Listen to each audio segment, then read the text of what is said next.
story managed to dispel my fears, even if just for a moment. My goal was simple: to use the Loom of Fate in its near-completed form, when its ability to create memories was at its strongest, to implant a specific memory into the minds of the Hilichurls. In that memory, I would tell them a story, just like my father did for me. It was a story of fairy tales and love. But more than anything, it was the story of us.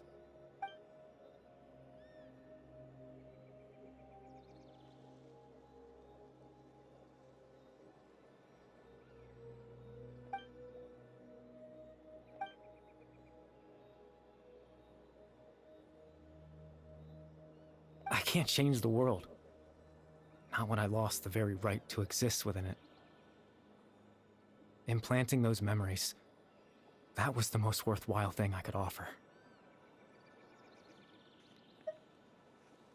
All that's left of my existence is a wisp of residual consciousness tied to the Loom of Fate. In truth, that trace of my consciousness should have dissipated long ago. My goal was the one thing that allowed me to hold on all this time.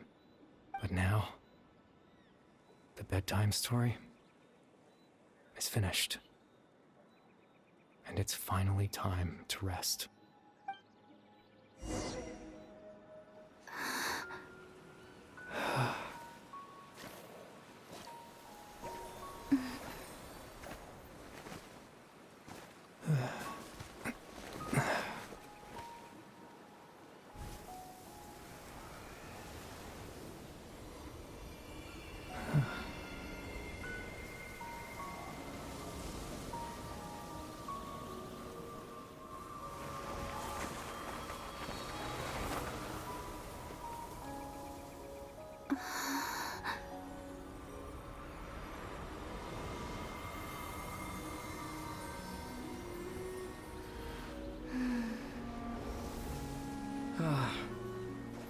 Looks like I was too late to see Kari Bear one last time.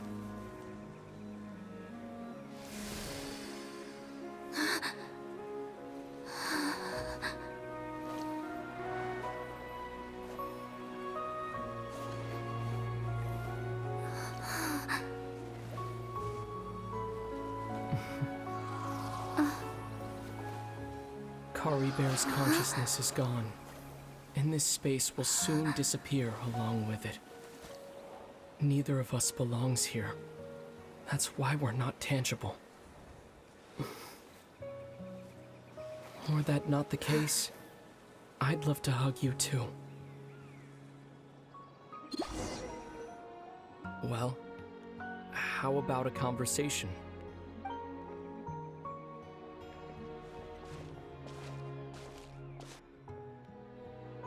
The chance to just stop and talk like this is certainly not easy to come by. Wouldn't you agree?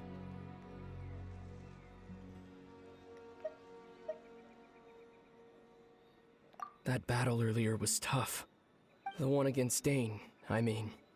I didn't expect that after everything, he would still hesitate to raise his sword against me. Were it not for that, perhaps I'd still be no match for the Twilight Sword. Even after 500 years. The Loom of Fate, huh? I still haven't found a way to utilize it to its full potential. But there's still time. Before the heavenly principles awaken. Yes, for 500 years now, ever since the cataclysm in Conria, there's been no sign of activity. Not long ago, you witnessed the Hydro Archon destroy her divine throne. Yes, such a flagrant disregard for the rules. And still Celestia took no action. I suppose that's proof enough of the Heavenly Principles situation. However, the Heavenly Principles will awaken. We just don't know when that will be, or what might trigger it. You could say that. Just look at Kari Bear. He was so pure and single-minded. The space we now find ourselves is a perfect representation of who he was. Quiet and peaceful, even as a hilly churl. Seeing the terrible sight within the mirror wasn't enough to taint his spirit. He brought comfort to the people of this world, even though he was denied the very right to be a part of it. So ask yourself this.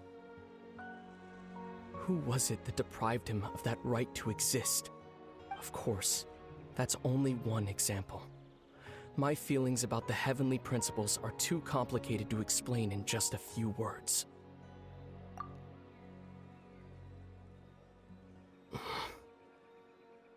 Lumine?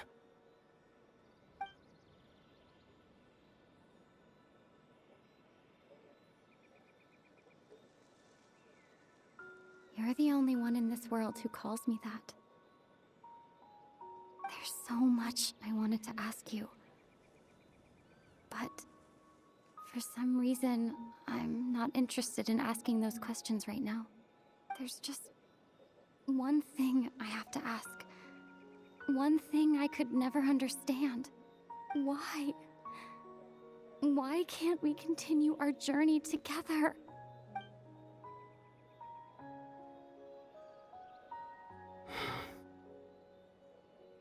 At the end of my journey, I arrived at a place known as the Sea of Flowers at the end. Do you remember?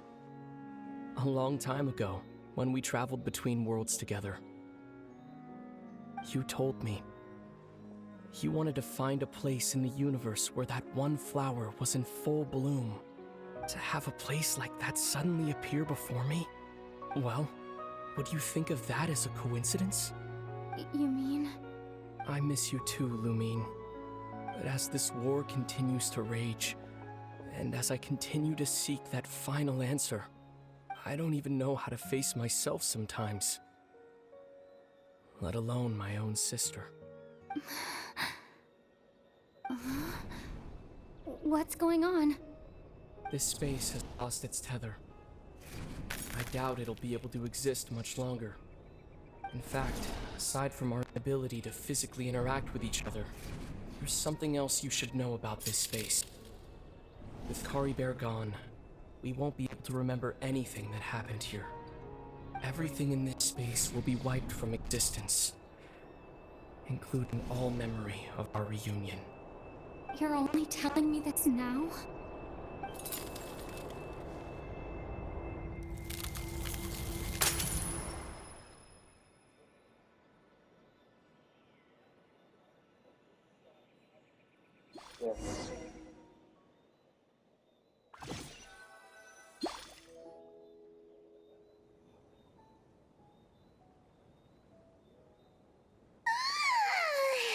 Still so sleepy. Paimon's head feels all fuzzy. Oh, Paimon woke up a little earlier than you, so Paimon will fill you in. The villagers said that they saw us sleeping near the village yesterday. They couldn't wake us up no matter how hard they tried, so they decided to just bring us back here. Oh, and Dane came by just now. It looked like he was injured. He didn't say anything, though. Just made sure that you were all right and left. Kinda seemed like he had a lot on his mind, but that's Dane for ya. Let's think for a second. We were in that memory, and we saw that guy you called Kari Bear. He was the missing villager that we've been trying to find, right? And after that, Paimon doesn't remember what happened. Wait, really? What a score!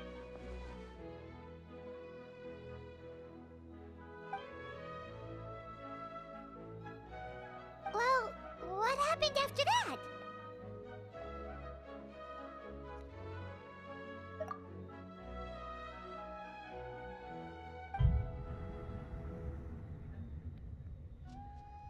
Ah, there you are. Sleep well? Bayram, you sure seem happy. Did something good happen? Something good? Huh. Wasn't anything good or bad, I'd say. It's just that, well, the village organized another search party yesterday. It didn't feel right to leave all the searching to the adventurers. So there we were, searching away, when suddenly this one guy said it all came back to him. According to him, one day around dusk, he was passing by this one tree outside the village, and he saw our missing villager. There he was, sleeping under that tree all by himself. His parents came a little later to wake him up, and they all left together. It looked like quite a happy family, apparently. And after that, well, we all started to feel like that really is what happened. Kinda strange that we forgot all about it for so long. Oh, and we also remembered his name, Curry Bear. Now, that's not a name you hear every day. Would have been helpful if we remembered it sooner.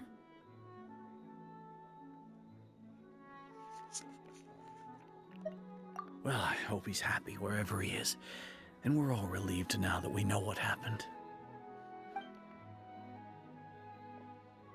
Seems like everyone thinks Curry Bear left the village. That's probably for the best. At least they have some sort of explanation now. Paimon wonders how Atosa's doing. Maybe we should go check on her. If she hasn't remembered like everyone else, we can tell her what happened. Paimon didn't see her in the village just now, so she's probably at the tree. Come on, let's go talk to her.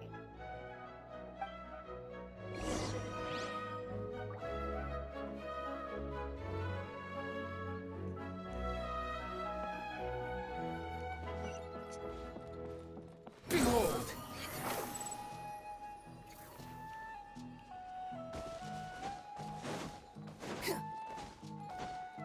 Quit following me. Too slow.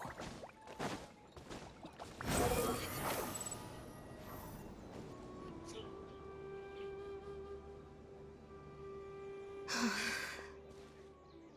Atosa, how's it going? Oh, it's you two.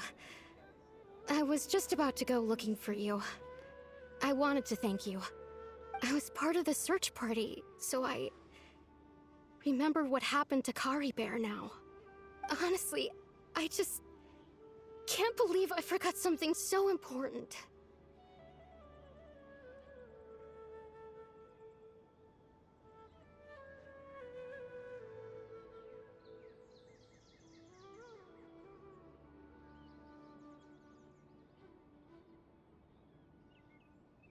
He always seemed to appear out of nowhere, and now he left just as quickly. If Kari Bear wants me to forget about the time we spent together, then I'm willing to try. I relied on him for a lot of things, but I'm sure with enough time, even the deepest of attachments can fade.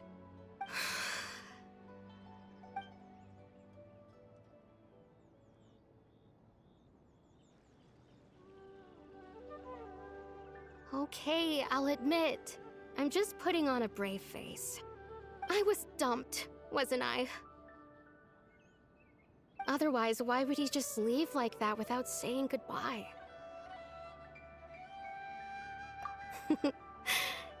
You don't need to comfort me. I'll be okay. It's just like Kari Bear said. It's the things we overcome that make life more precious. And you know, if he has a heart, maybe he'll come back and see me one day. Anyway, thanks for all your hard work, you two. I promised I'd help Granny Jahiet with something, so I should head back. Goodbye! Well, that should be it, right? Everyone's lives can go back to normal now. Oh, right! Weren't you about to tell Paimon what happened after your conversation with Curry Bear?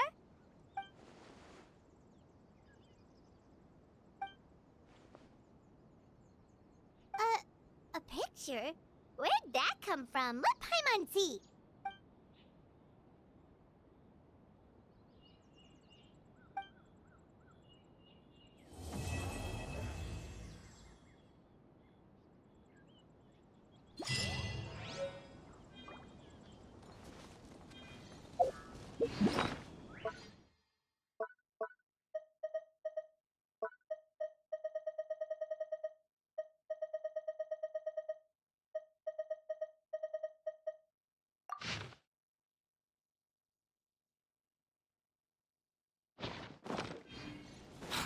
following me.